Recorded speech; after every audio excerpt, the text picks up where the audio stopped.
Alongside me now is Goffs auctioneer Andrew Nolan, who is set for a very busy week. I guess that's an understatement. What sort of preparation do you have to entail leading up to the Orby sale? Yeah, well, I'd say the main thing as an auctioneer that we concentrate on is that when I go down to the vendor that we're familiar with the pedigree. We've all our updates. I think official ratings of siblings, half-brothers, full sisters, full brothers is very important, and that there's nothing the vendor's telling you that you don't already know. So attention to detail in terms of your pedigree updates, to me, is very important. You must have seen some great horses go through, some wonderful moments for you. What would stand out? I think the highlight for me is Finscale Bio, a Mr. Greeley filly of Ratbarry Studs that I had the pleasure and honour of selling. I just, in my own humble opinion, I just thought she was a beauty from day one, and I actually, she stood out, and she was an outstanding filly, as we all know, on the track, and a great graduate for Goffs. You're multi-talented, Andrew. Not only do you do the auctioneering here, but you're also running the Goffs Property. What does that entail? Well, multi-talented, I don't know about that. I'd say I'm a jack of all trades, master of none.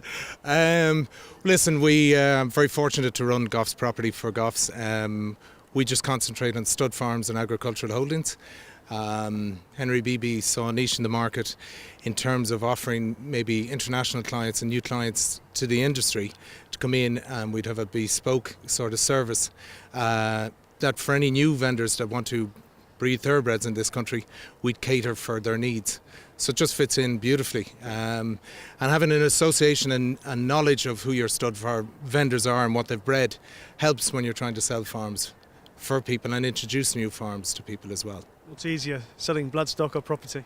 Oh, at the moment, well, bloodstock by a long way, unfortunately. No. Stud farms, just listen, they're very specific, and they're very unique, and you just need time. The last thing I wanted to ask you, when you're standing about to auction something very valuable coming through, do you get nervous at all? To be fair, of course you do, but listen, that's I think that's a good thing. Every time you step up and have a butterfly in your mouth or whatever it is, yeah, I see that as a positive. But to me, it's the one that vendors are struggling with outside. That's when you it's the 30 or 40 grand horse that falls through the crack, and you actually get them over the line.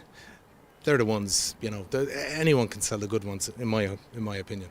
Andrew, thank you. Good luck over the next few days. Thank you, Richie.